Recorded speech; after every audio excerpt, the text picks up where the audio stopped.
बालाजी से आए थे, उनका निदान बालाजी में नहीं हो पाया, तो वहाँ से आदेश मिला है कि बाबा भैरवदास के पास हमको बालाजी भगवान भेजे हैं, इनका निदान यही होना है। तो क्या बाबा जी से मुलाकात हो जाएगी?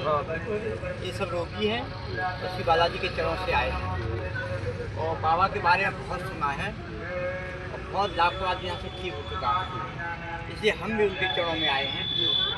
इन सबको लेकर के इनका उद्धार करवाना है। क्या बाबा जी से मुलाकात और उनके दर्शन हो जाएंगे?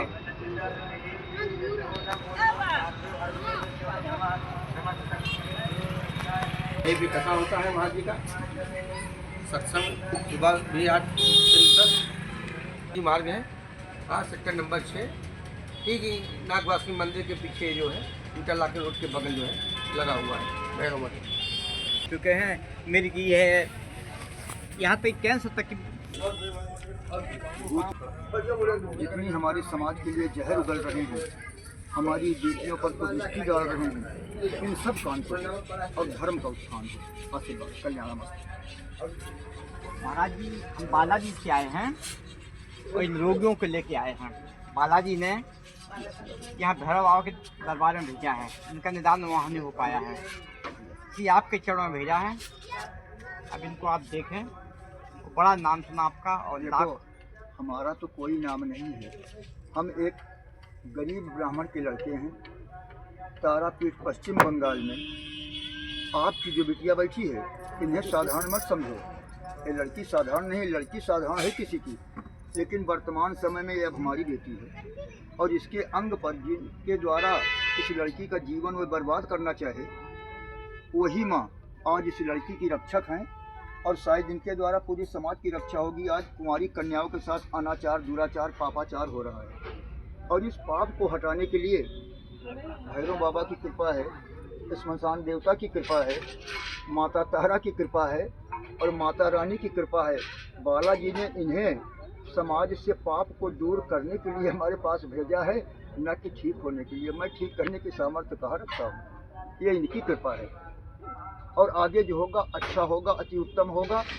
एक दिन ऐसा आएगा कि पाप करने वाले पाप करना भूल जाएंगे, या तो पाप करना भूल जाएंगे या अपने ही पाप के कारण दब जाएंगे और बर्बाद हो जाएंगे। और वो करेंगे ये लोग। हमारे में क्या सामर्थ्य है? मैं तो आपका था, आपका हूँ, आपका रहूँगा और अपने सनातन धर्म उत्थान के लिए, इस पाप के अंत के लिए मैं एक प्रतिज्ञा किया हूँ, जब तक जीऊँगा पाप के अंत के लिए लड़ता रहूँगा। बाकी हमें ठीक करने की सामर्थ्य कहाँ है? मैं तो रास्ता बताता हूँ। जो हमारे बताए मार्ग पर चलते हैं वो नाना प्रकार का सुख करते हैं, और जो मेरे बताने के बाद भी मदिरा पान मांसाहार या परनारी पर कुदृष्टि रखते हैं, वो जाने, उनका काम जाने। मैं श्राप तो नहीं दे सकता, लेकिन ये कहूँगा कि आज भी हमारे सनातन धर्म में राक्षस के रूप में हैं और हमारे समाज का खून चूस रहे हैं, धर्म को बर्बाद कर रहे हैं। मेरा जो कार्य है मैं कर रहा हूँ, मैं भला ठीक करने की सामर्थ्य कहाँ रखता हूँ।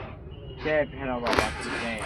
कल्याण मस्त। अब ये बिटिया, एक मिनट, आप भी इधर आ जाओ। किसी मुझे कभी जीवन में मिली ही नहीं कि आज मैं अपने समाज के काम आ रहा हूँ, अपने सनातन धर्म के काम आ रहा हूँ।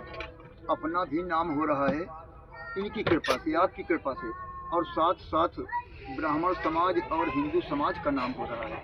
अगर आज हमें जाति पात भूल करके केवल एक नारा पे आ जाएं, सत्य सनातन धर्म की जय, हिंदू समाज की जय, तो मंगल ही मंगल हो जाए, अमंगल चला जाए।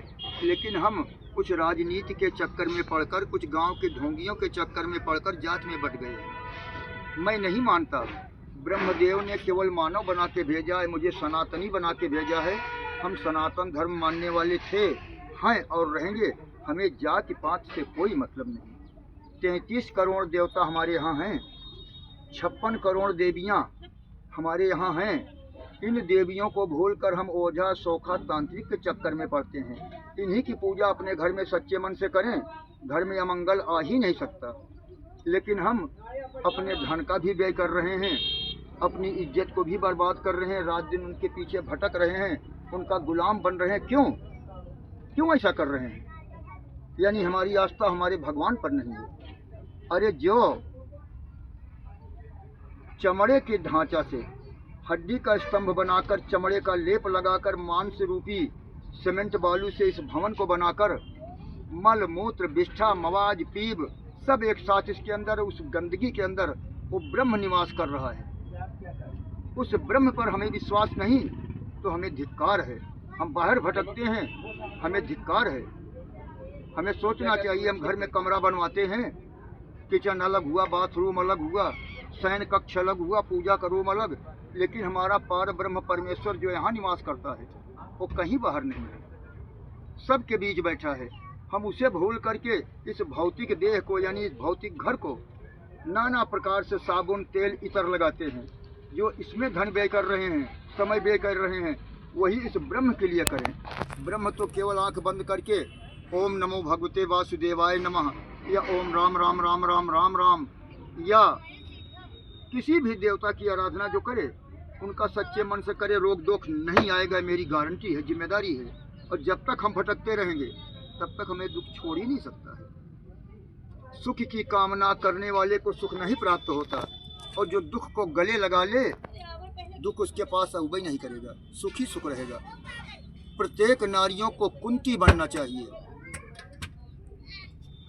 प्रत्येक पुरुषों को ऋषि बनना चाहिए जो सुख की कामना न करें, मंगल ही मंगल रहेगा। दुख को गले लगाओ, जिससे जितना प्रेम करोगे उतना दूर भगेगा, और जिससे जितनी नफरत करोगे, जिससे डरोगे तुम्हारे पास घेरे रहेगा। हम मृत्यु से डरते हैं, मृत्यु दिन पर दिन एक दिन हमारे करीब आती है, और हम जीवन को गले लगाना चाहते हो, एक न एक दिन कम होता है। जन्म होने के बाद वो एक दिन कम होता है पर डे। इसलिए भगवान से प्रेम करो। जो कार्य मैं इस जीवन में नहीं कर पाया वो जल्दी से आगे करूं, इसके लिए मृत्यु को गले लगाओ। हम बहुत काल तक जिएंगे। संत महात्मा गुफा कंदरा में रहकर हजारों वर्ष तपस्या करते हैं, उनकी मृत्यु नहीं आती। क्यों? इसलिए कि मृत्यु को गले लगाए हैं। जल्दी प्रभु मुझे अपने पास बुलाओ, अपना दर्शन दो, आपके चरण में आऊं, तो समय ज़्यादा लगता है। और जो डरते हैं वो नाना प्रकार की बीमारी से ग्रसित होकर जल्दी मर जाते हैं, और प्रेत योनि में या अधोगति में या नर्क में चले जाते हैं। मैं समस्त सनातन धर्म मानने वालों से, समस्त भैरव भक्तों से, समस्त कृष्ण भक्तों से, राम भक्तों से ये निवेदन करूंगा, आप सुख का परित्याग कर दुख को गले लगाकर प्रभु के कमल रूपी चरणों में अपने तन मन को अर्पित कर दो, आपको प्रभु का धाम प्राप्त होगा।